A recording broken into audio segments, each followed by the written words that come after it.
আজকের ভিডিওতে আপনাদেরকে দেখাবো এসআইআর এর যে ফাইনাল লিস্ট 2026 সালের। এই দেখতে পাচ্ছেন এসআইআর ফাইনাল রোল বা ফাইনাল লিস্ট। এই লিস্ট আপনারা কীভাবে ডাউনলোড করবেন সেটাই আজকের ভিডিওতে কমপ্লিট দেখাবো। অনেকেই আছেন যারা ডাউনলোড করতে পারছেন না, বাট আজকের ভিডিওটি দেখার পর আশা করি আপনারাও ডাউনলোড করতে পারবেন। তো চলুন দেখিয়ে দিই কীভাবে ডাউনলোড করবেন। তো সবার আগে যেটা করবেন, এই ভিডিও ডেসক্রিপশন বক্সে এবং ফার্স্ট কমেন্টে আমি একটা লিঙ্ক দিয়ে রেখেছি, আপনারা সেই লিঙ্কে ক্লিক করবেন। তো আপনার কাছে এরকম একটা পোস্ট খুলবে। আপনারা জাস্ট এই পোস্টটাকে একদম নিচে চলে আসবেন। নিচে আসার পর এখানে একটা অপশন রয়েছে ডাউনলোড ফাইনাল এসআইআর লিস্ট, এটাতে ক্লিক করবেন। এটাতে যখনই ক্লিক করবেন, ক্লিক করার সাথে সাথে আপনার কাছে এরকম একটা পেজ চলে আসবে। সবার প্রথমে এখান থেকে আপনি আপনার যে স্টেট রয়েছে ওয়েস্ট বেঙ্গল, সেটা এখান থেকে সিলেক্ট করে নেবেন এবং তার পাশে এখান থেকে অটোমেটিকলি আপনার সালটা সিলেক্ট হয়ে যাবে এবং এরপর আপনার কাছে এরকম অপশন চলে আসবে। এখানটায় আপনাকে খুব কেয়ারফুলি জিনিসগুলো সিলেক্ট করতে হবে। চলুন বলে দিই কোনটা কীভাবে সিলেক্ট করবেন। তো সবার আগে যেটা আপনি করবেন, এখানটায় আপনার স্টেট রয়েছে দেখতে পাচ্ছেন ওয়েস্ট বেঙ্গল, এটাই থাকবে। দেখতে পাচ্ছেন এখানে ওয়েস্ট বেঙ্গল রয়েছে। তারপর রয়েছে ইয়ার অফ রিভিশন, এটা কিন্তু 2026 থাকবে ইয়ার অফ রিভিশনটা। তারপর রয়েছে রোল টাইপ, এটা দেখতে পাচ্ছেন এইখানটায় বাই ডিফল্ট আপনাদের হয়তো বা এসআইআর ড্রাফট রোল সিলেক্ট থাকতে পারে। ড্রাফট রোল থাকলে হবে না, প্রথমটা সিলেক্ট করবেন এসআইআর ফাইনাল রোল, ঠিক আছে, এটা সিলেক্ট করে নেবেন। তারপরে এখান থেকে ডিস্ট্রিক্ট, আপনার যে জেলা হবে সেই জেলা এখান থেকে চুজ করে নেবেন। সমস্ত জেলা আমাদের পশ্চিমবঙ্গে রয়েছে।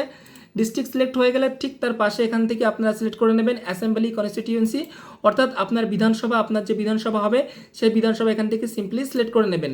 বিধানসভা যখনই সিলেক্ট করবেন, এরপরে আপনার এখানে অপশন চলে আসবে ল্যাঙ্গুয়েজ, বাই ডিফল্ট বেঙ্গলি থাকবে। তারপরে এই বিধানসভা যখনই সিলেক্ট হয়ে যাবে, এই বিধানসভার আন্ডারে যতগুলো আপনার স্কুল থাকবে মানে বুথ থাকবে, সমস্ত বুথ চলে আসবে। এবার এখান থেকে আপনি যে লিস্টটা দেখতে চাইছেন, সিম্পলি সেই লিস্টের পাশে এই যে এখানে বক্স রয়েছে, এই বক্সে একবার টিক করবেন। টিক করার পর এখানে যে ক্যাপচা কোডটি আপনারা দেখতে পাবেন, একবার রিফ্রেশ করে নেবেন ক্যাপচা কোডটি। তারপরে সিম্পলি এখানটায় ক্যাপচা কোডটি আপনারা টাইপ করে দেবেন।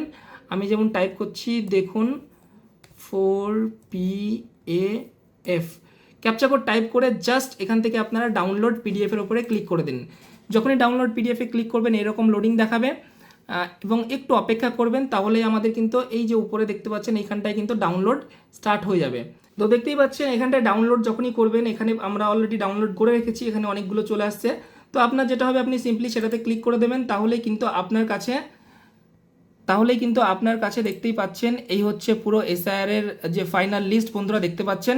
এবার দেখুন এই লিস্টে যার যার নাম থাকবে, ঠিক নামের পাশে দেখতে পাচ্ছেন আন্ডার অ্যাডজুডিকশন, অর্থাৎ এই জিনিসগুলো, অর্থাৎ এদের হচ্ছে হিয়ারিং হয়েছিল, এদের হিয়ারিংয়ে করার পর যে ডকুমেন্ট জমা দিয়েছিল, এই ডকুমেন্টগুলো কিন্তু এখনও ভেরিফাই হয়নি, তার জন্য আন্ডার অ্যাডজুডিকশনে হয়েই আছে। আর যাদের নামের পাশে কোনো কিছু লেখা নেই, সিম্পলি এরকম আছে, জানবেন তাদের নামটা একদম ফাইনাল ভেরিফাইড হয়ে গেছে, অ্যাপ্রুভ হয়ে গেছে।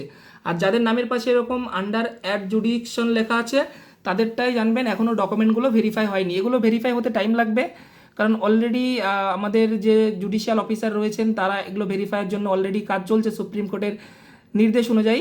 তো এইভাবেই খুব সহজে বন্ধুরা আপনারা আপনাদের এলাকার যে এসআইআর ফাইনাল লিস্ট সেটা আপনারা চেক করে বের করে নিজের নাম চেক করে নিতে পারবেন।